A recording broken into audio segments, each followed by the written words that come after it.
دو رہنما جو کبھی ایک دوسرے کے لیے دنیا کے نقشے بدلنے کو تیار تھے، اب ایک دوسرے کو دنیا کے نقشے سے مٹا دینے کے لیے تیار دکھائی دیتے ہیں۔ یہ صرف دو سیاستدانوں کی دشمنی نہیں، یہ امریکہ اور اسرائیل کے درمیان طاقت، خود مختاری اور فیصلہ سازی کی ایک نئی جنگ ہے۔ غزہ کی ریت پر اب صرف لاشیں نہیں بلکہ تاریخ کے نئے نقوش بن رہے ہیں، اور ان نقوش پر ٹرمپ اور نیتن یاہو کے نام خون اور الفاظ دونوں سے لکھے جا رہے ہیں۔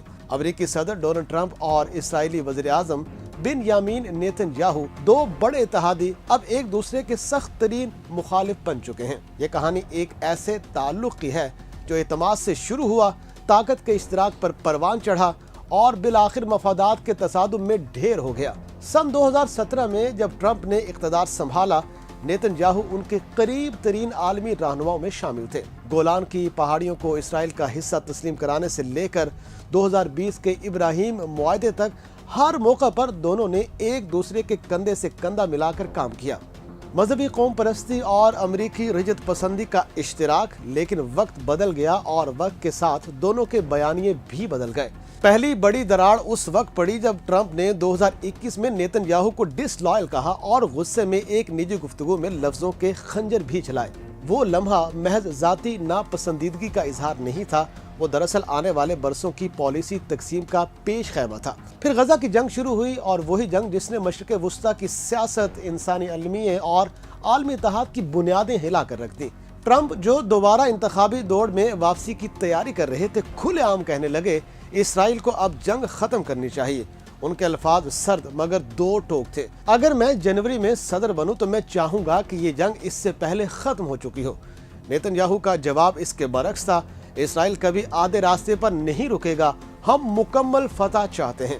اختلاف اب محض سفارتی نہیں رہا تھا بلکہ فیصلہ سازی کی سطح پر ابلنے لگا تھا۔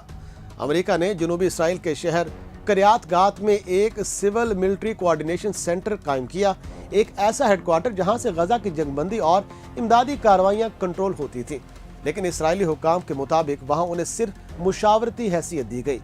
ایک سینئر اسرائیلی افسر نے تلخ لہجے میں کہا: یہاں سب کچھ امریکی طے کر رہے ہیں، ہم صرف سننے کے لیے بلائے جاتے ہیں۔ واشنگٹن کا مقصد تھا کہ جنگ بندی کے بعد ایک نیا نظام قائم کیا جائے، ایسا نظام جس میں اسرائیلی فوج مکمل انخلا کرے اور غزہ کا انتظام ایک بین الاقوامی امن فورس سنبھال لے۔ اسی منصوبے کو انٹرنیشنل اسٹیبلائزیشن فورس یا ISF کا نام دیا گیا۔ ٹرمپ کے مجوزہ منصوبے کے مطابق ISF میں تقریباً 20,000 فوجی شامل ہوں گے۔ ایک 2 سالہ مینڈیٹ کے ساتھ امریکہ اپنی فوج نہیں بھیجے گا بلکہ ترکی، قطر، مصر، متحدہ عرب امارات، انڈونیشیا اور آذربائیجان جیسے ممالک سے شرکت کی بات چیت کرے گا۔ یہی نقطہ سب سے بڑا دھماکہ بن گیا۔ اسرائیل نے فوری طور پر ترکی کی شرکت پر اعتراض کیا: ہم اپنے سب سے بڑے علاقائی حریف کو اپنی سرحد پر فوجی طور پر دیکھنے کا خطرہ نہیں لے سکتے۔ دوسری جانب قطر اور مصر نے بھی براہ راست حماس کے ساتھ ممکنہ تصادم کے خدشے پر محتاط موقف اپنایا۔ یہ اختلافات بڑھتے گئے اور CMCC کے اندر امریکی اہلکاروں اور اسرائیلی کمانڈرز کے درمیان تلخ جملے معمول بن گئے۔ جون 2025 میں جب امریکہ نے ایران کے جوہری مراکز پر حملے کیے، نیتن یاہو نے دعویٰ کیا کہ انہیں اس حملے سے قبل اعتماد میں نہیں لیا گیا۔ ٹرمپ انتظامیہ کا کہنا تھا کہ اسرائیل کو پہلے ہی بتایا گیا تھا، مگر اس نے خود مختارانہ انداز میں جلد بازی دکھائی۔ اس واقعے نے دونوں کے درمیان اعتماد کے باقی دھاگے بھی توڑ دیے۔ پھر جولائی 2025 آیا جب غزہ میں بھوک اور قحط کے مناظر عالمی میڈیا میں نمایاں ہوئے۔ ٹرمپ نے ایک پریس کانفرنس میں کہا: یہ حقیقت ہے، وہاں بھوک ہے، ہمیں اس کا حل نکالنا ہوگا۔ نیتن یاہو نے اسی رات رد عمل دیا: یہ مبالغہ آرائی ہے، اسرائیل اپنے دشمنوں کو کھلا نہیں چھوڑ سکتا۔ یہ بیان ایک ایسے مرحلے پر آیا جب اسرائیلی داخلی سیاست بھی نیتن یاہو کے خلاف ہو چکی تھی۔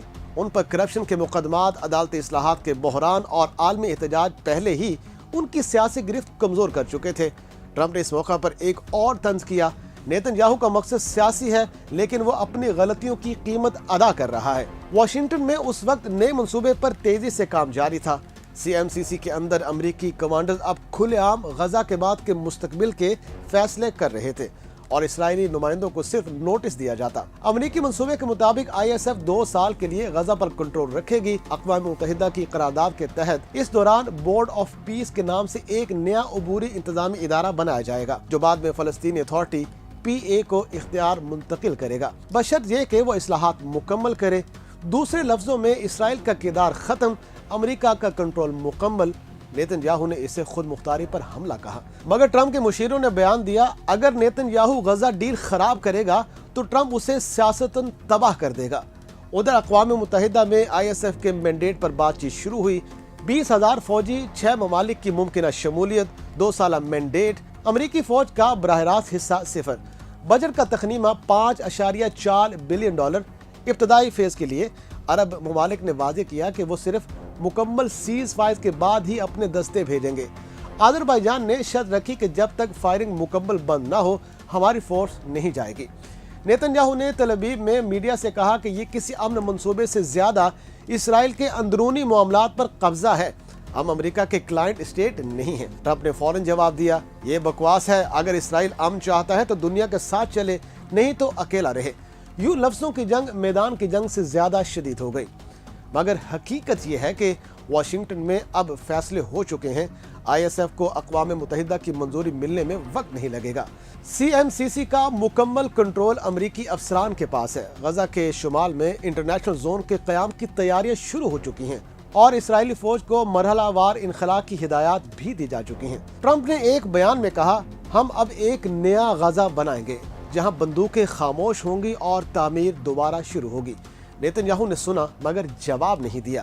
اندھیری رات میں غزہ کی فضا پر امریکی طیارے گشت کر رہے ہیں، نیچے خیموں میں سہمے لوگ کسی نئی صبح کی امید لیے سو نہیں پا رہے۔